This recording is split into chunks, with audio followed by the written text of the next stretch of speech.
या बातमीचे प्रायोजक आहेत hotel Badepeer, Laxmi market, Vijapur west, Solapur. दुसरी शाखा मुस्लिम बादशाहपेठ, जिंदाशाह मदार चौक, सोलापूर। अधिवेशनाच्या दरम्यान महाराष्ट्राचे कृषी मंत्री माणिकराव कोकाटे हे राज्याच्या विधानसभेत ऑनलाईन रमी खेळताना आढळून आल्याने आणि त्याचा जाब राष्ट्रवादीचे प्रदेशाध्यक्ष खासदार सुनील तटकरे यांना विचारण्यासाठी गेलेल्या छावा संघटनेचे अध्यक्ष विलास घाडगे पाटील यांना राष्ट्रवादी युवक काँग्रेस अजितदादा गटाचे प्रदेशाध्यक्ष सूरज चव्हाण यांनी केलेली मारहाण याच्या निषेधार्थ संभाजी ब्रिगेड सोलापूर महिला आघाडीच्या वतीने पत्ते खेळून महाराष्ट्राचे उपमुख्यमंत्री अजित पवार, खासदार सुनील तटकरे, कृषी मंत्री माणिकराव कोकाटे व राष्ट्रवादीचा गुंड सूरज चव्हाण यांचा जाहीर निषेध महिलांनी केला। महाराष्ट्राचे कृषी खात्याचे वार्षिक बजेट 9,710 कोटी आहे। त्या कृषी खात्याचा मंत्री म्हणतो की कृषी मंत्री पद म्हणजे ओसाडगावची पाटीलकी आणि लोकप्रतिनिधींच्या विधिमंडळात रमी खेळताना आढळून येतो। त्यांच्यामुळे सरासरी रोज 8 शेतकरी आत्महत्या करतात। यापेक्षा या महाराष्ट्राचं दुर्दैव नाही आणि या सगळ्यांना आपले उपमुख्यमंत्री अजितदादा पवार पाठीशी घालतात। गाव गुंडांना पोचतात आणि प्रदेशाध्यक्ष खासदार सुनील तटकरे बघ्याची भूमिका घेतात। हे सगळे आपल्या पुरोगामी महाराष्ट्राला घातक आहे। म्हणून महाराष्ट्राचे उपमुख्यमंत्री अजितदादा, कृषी मंत्री माणिकराव कोकाटे, राष्ट्रवादीचे प्रदेशाध्यक्ष सुनील तटकरे, गावगुंड सूरज चव्हाण यांचा पत्ते खेळून संभाजी ब्रिगेड महिला आघाडीच्या वतीने जाहीर निषेध करण्यात आला। सूरज चव्हाण यांच्यावर कायदेशीर कडक कारवाई व्हावी आणि पोलिसांनी लवकरात लवकर अटक करावी ही मागणी केली गेली। या प्रसंगी संभाजी ब्रिगेड महिला आघाडी जिल्हाध्यक्ष मीनल दास, दक्षिण सोलापूर तालुका अध्यक्ष सुनीता घंटे, शहर कार्याध्यक्ष जयश्री जाधव, शहर उपाध्यक्ष मनीषा कोळी, उत्तर तालुका अध्यक्ष संजीवनी सलबत्ते, मैना साळुंखे आदी उपस्थित होत्या।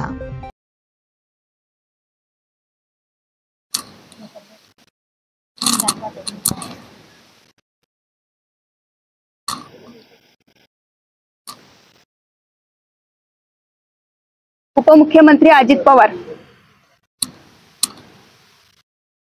प्रदेशाध्यक्ष सुनील तटकरे, कृषी मंत्री माणिकराव कोकाटे आणि गुंडा सूरज चव्हाण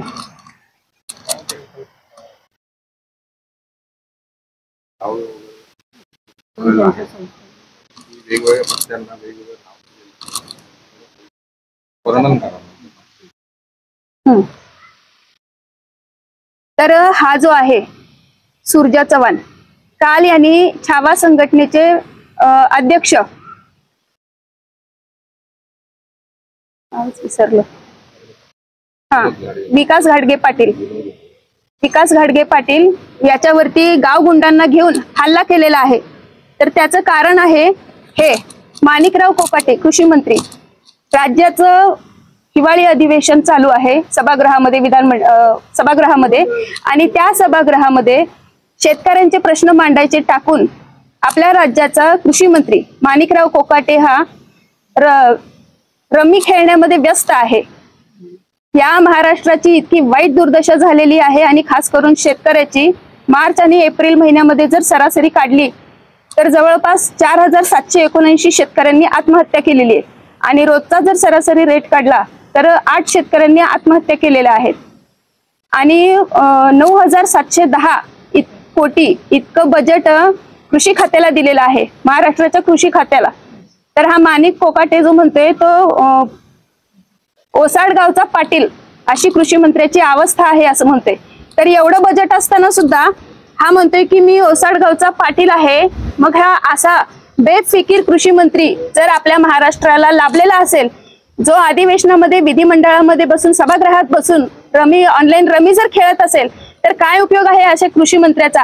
आम्ही महिला भगिनी, आम्ही लाडक्या बहिणी आवाहन देतो की ए माणिकराव कोकाटे, तू ये इथे आणि आमच्या सोबत तू रमी खेळ, भले ती ऑनलाईन असू दे नाहीतर ऑफलाईन असू दे। तू तिथं बसून ऑनलाईन खेळतोस तर इथं बसून आमच्या सोबत ऑफलाईन खेळ, बघू आपण कोण जिंकतंय ह्याच्यामध्ये, आपण बघू, आम्ही सुद्धा बघायला बसलेले आहेत। आज राज्याची इतकी वाईट अवस्था आहे। मागच्या आठवड्यात बघितलंय आपण संभाजी ब्रिगेडच्या सुद्धा एका प्रदेशाध्यक्षांवरती शाई फेकलेली आहे। परवा पण ज्यावेळेस युवक छावा संघटनेचे जे अध्यक्ष आहेत त्यांनी ह्या असल्या माणिकराव कोकाटे जो बेफिकीर हलगर्जी कृषी मंत्री जो आहे त्याचा राजीनामा घ्या म्हणून निवेदन द्यायला प्रदेशाध्यक्ष सुनील तटकरेंकडे गेले होते।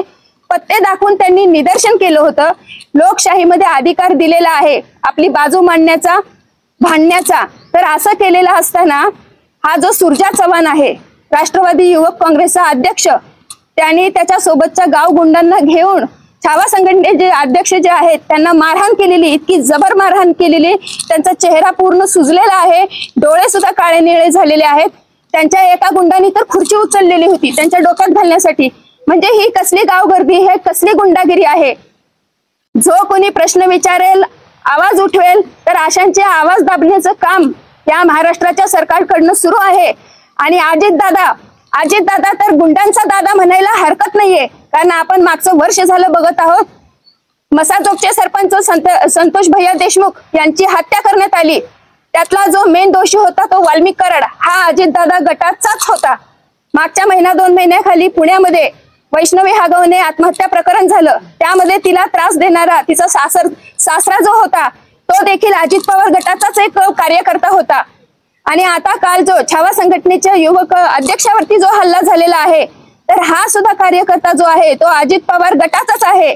यांना राज्य सांभाळण्यासाठी खुर्च्या दिलेल्या आहेत. आणि हे जे राज्यकर्ते आहेत हे जर असे गाव गुंडांना पोसत असतील तर जनतेने प्रश्न मांडायचे कुणापुढे. म्हणजे आवाज करायला गेलं की त्या ठिकाणी मार द्यायचा, निवेदन द्यायला गेलं की निवेदनाचं उत्तर हे लाठी काठी बुक्क्या, ह्याच्यामधनं जर उत्तर मिळत असेल तर अशा मंत्र्यांना खुर्चीवर बसवण्यात अर्थ काय.